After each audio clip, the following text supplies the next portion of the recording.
1. 모두가 사용하는 말, 언어란 무엇일까요? 여러분, 우리는 매일 말을 사용하며 살아가고 있습니다. 친구들과 이야기하고, 선생님의 설명을 듣고, 책을 읽고, 글을 쓰는 모든 활동이 말을 통해 이루어지죠. 이렇게 우리 삶 깊숙이 자리 잡은 말, 즉 언어는 과연 무엇일까요? 언어는 단순히 소리를 내는 것이 아니라 우리의 생각을 표현하고 다른 사람과 소통하며 새로운 문화를 만들고 전달하는 중요한 도구입니다. 마치 우리의 생각을 담는 그릇과 같다고 할 수 있죠. 2. 언어의 4가지 특징. 그렇다면 언어에는 어떤 특징들이 있을까요?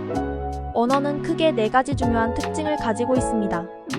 첫 번째, 자의성. 자의성은 말소리와 뜻 사이에 필연적인 관계가 없다는 것을 의미합니다. 밤하늘에 빛나는 별들의 무리를 우리는 은하수라고 부르지만 영어로는 밀키웨이, 그리스 신화에서는 갤럭시라고 부릅니다. 모두 같은 것을 가리키지만 나라마다 서로 다른 말소리를 사용하는 것이죠. 만약 말소리와 뜻 사이에 필연적인 관계가 있다면 전 세계 사람들이 모두 같은 언어를 사용했을 것입니다. 또한 배라는 단어는 신체의 일부, 과일, 이동수단 등 여러가지 뜻을 가지고 있는데 이처럼 같은 말소리가 전혀 다른 뜻을 나타내는 경우도 자의성의 대표적인 예시입니다. 두 번째, 사회성. 사회성은 언어가 사회, 구성원 간의 약속이기 때문에 개인이 마음대로 바꿀 수 없다는 것을 의미합니다. 만약 여러분이 은하수를 사랑강으로 바꾸어 부른다면 다른 사람들은 무슨 말인지 이해하지 못할 것입니다. 소설 프린들 주세요에서 주인공 닉은 펜을 프린들로 바꾸어 부르려고 하지만 선생님은 이러한 행동이 사회적 혼란을 야기할 수 있다고 걱정합니다. 이처럼 언어는 사회적 약속이기 때문에 함부로 바꿀 수 없고 언어를 바꾸려면 사회 구성원들의 동의가 필요합니다. 세 번째, 역사성. 역사성은 시간이 흐름에 따라 언어가 변화한다는 것을 의미합니다.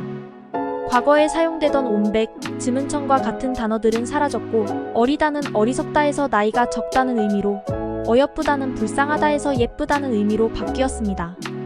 반대로 컴퓨터, 인공지능과 같은 새로운 단어가 생겨나기도 하죠. 언어는 이처럼 끊임없이 변화하고 발전해왔으며 앞으로도 계속 변화할 것입니다. 네 번째, 창조성. 창조성은 새로운 낱말이나 문장을 끊임없이 만들어낼 수 있다는 것을 의미합니다. 바람이라는 단어 하나만으로도 바람이 분다. 바람은 왜 등 뒤에서 불어오는가? 내 손은 바람을 그려요와 같이 다양한 문장을 만들 수 있습니다. 또한 희망이라는 단어를 사용하여 희망을 품었다. 희망이 넘쳤다 등과 같이 새로운 문장을 만들 수 있습니다. 이처럼 언어는 제한 없이 새로운 표현을 만들어 낼 수 있기 때문에 우리는 다양하고 풍부한 생각을 표현할 수 있는 것입니다. 3. 퀴즈 시간. 자, 그럼 배운 내용을 바탕으로 퀴즈를 풀어볼까요?